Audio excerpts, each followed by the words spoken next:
Заметили проблему? Хотите помочь другим?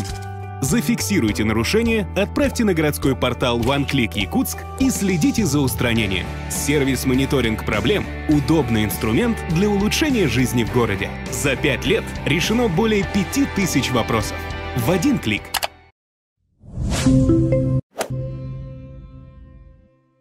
Добрый день. Вы смотрите мониторинг проблем номер 3. Это Александр Яковенко. 21 февраля от жителей данных домов Петра 6 Бояркова 7 поступила жалоба на городской портал OneClick по поводу того, что тут стоит несанкционированный ларек, который занимается хищением электроэнергии и работает без заходительных документов.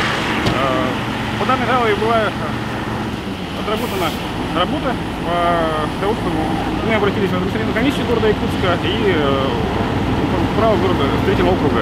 Соответственно, выяснили то, что данному ларьку претензии были неоднократные, его уже ранее вывозили, но руководитель ИП Камалов, соответственно, игнорирует требования окружной администрации и, соответственно, постоянно ставится самовольно, то есть устанавливает данный ларек. Мы также выяснили, что Якутскэнерго также имеет претензии к данному ИП, так как он самовольно подключается к электрическим сетям и занимается хищением электроэнергии. То есть в данное время, получается, мы пригласили жилкомсервис для вывоза данного ларька. Так, мы в этом году рекордно рано начали вывозить гаражи, стационарные объекты, ларьки. Это у нас первый ларек в этом году, который мы вывозим.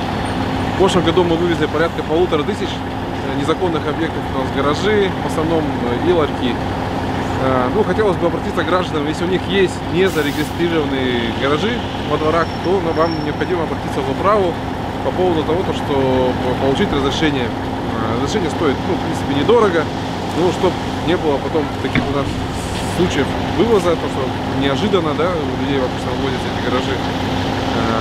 Обратитесь в управу и получите разрешение на установку ларька или гаража. Вот этот ларек у нас вывозится уже, по-моему, 3-й раз. Мы его несколько раз туда-сюда вывозим. В этот раз, я думаю, мы его окончательно вывезли, и его здесь больше не будет. 16 февраля на городской портал OneClick поступила заявка по поводу того, что возле данного алкобара «Пятница» были снесены зеленые насаждения. То есть жители данного дома, да, когда они заселились в данный дом, получается, благоустраивали свою территорию. Тут были, получается, красивые деревья, палисадники и все прочее. Но после того, как появился данный пивбар, данные деревья были, получается, снесены. По мнению жителей, соответственно, сделано было это по инициативе данного бара для того, чтобы вот тут была парковка. Мы считаем, да, что это грубое нарушение благоустройства КОАПа 8.23, по-моему, да, о том, что самовольный снос зеленых насаждений. Данный факт был подтвержден административной комиссией города Якутска. Был составлен акт. В данное время мы сейчас поедем, получается, в управу строительного округа для комментария. Потому что такая ситуация – это полное безобразие. Когда идем на работу, и в этот день я обнаружила, что бульдозер полностью снес наши деревья, которые посажены были во время выпуска этого жилого дома. И, как говорится, до этого еще там была раньше ветстанция, а сейчас с прошлого года сентября там открыли бар «Пятница». У нас 9 детских учреждений в этом квартале. Там и медицинский, физиологический этот кабинет есть, детские, потом подростковые, 2 кабинета, 2 клуба, школа 27 и детсады 5 детских садов. Я, например, думаю, что во всяком случае в этом маленьком квартале не должно быть таких много, например, алкогольных магазинов. У нас 5 алкогольных магазинов. Посажены были, когда строили этот дом при выпуске. Там и березы были, там и эти, посажены. Тем более у нас квартал не такой уж зеленый. И болотистое место, и редко переживается это деревья. Мы с таким трудом садим. Каждый весной и осенью садим, не растет. Написали письмо в адрес администрации города с разрешением, ну, с просьбой о разрешении снести вот эти кустарники.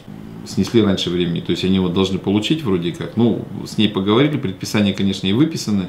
Пообещала написать гарантийное письмо, что в мае-июнь месяц будут, значит, высажены хорошие деревья в виде березы.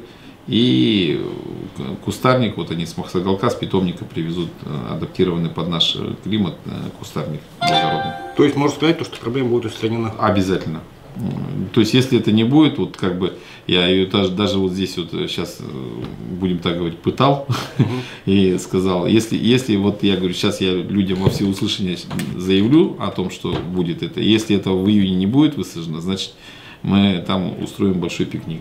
Если она не засадит, мы засадим, но потом с ней будут проблемы, ну, то есть у нее будут возникнуть проблемы. Что люди вот безграмотно действуют, то есть вроде юристы, вроде грамотные люди, а вот торопятся, куда торопятся, непонятно, в принципе, как бы и время было, запас-то есть времени, могли бы спокойно даже не сносить, а выкопать, да, то есть пересадить эти деревья, зачем надо было, я вот обращаясь к гражданам, к предпринимателям, не торопитесь, все должно быть своевременно. Зачем бежать куда-то впереди паровоза, когда все это можно спокойно, без всяких скандалов и людей не напрягать, работать нормально. Ну, в настоящее время административной комиссией проводится проверка по данному факту, по именно непосредственно действиям того по уничтожению или вырубке палисадника, да, а также действий по сносу ограждений. Административная комиссия сейчас проводит проверку. Действительно, мы установим факт, имелось ли быть вообще данный палисадник, какие находились там зеленые насаждения, после чего, если действительно факт подтвердится, что там был палисадник, установим стоимость уничтожения вот этих вот зеленых насаждений. Подтвержден факт, что незаконными действиями были предприняты такие меры, как вырубка зеленых насаждений. Административная комиссия возбудит административное производство по части 1 статьи 6.12 Кодекса об административном правонарушении Республики Саха-Якутия. Также имеется критерий, размер именно причиненного ущерба зеленым насаждениям. Да, если действительно этот критерий будет превышен, то вплоть до уголовной ответственности. В последующем субъект административного правонарушения будет обязан восстановить все зеленые насаждения, а также ограждения, которые он предпринял именно своими незаконными действиями, именно способных привести к уничтожению зеленых насаждений. Потому что мы должны подтвердить факт, что действительно там находились зеленые насаждения, и в последующем уже будем устанавливать причиненный ущерб. Если ущерб, конечно, будет минимальный, то тогда наступает административная ответственность, как я уже повторил, по статье 6.12 КоАП РСЯ. Если этот размер будет превышен, то вплоть до уголовной ответственности. Мы должны принять уже решение уже в течение 2 месяцев. Ну, мы думаем, что уже в ближайшее время мы уже установим именно факт того, что действительно находились там зеленые насаждения. В последующем мы будем устанавливать ущерб причиненный. И от этого ущерба будем мы уже отталкиваться уже. Либо тут будет административная ответственность, либо уголовная ответственность.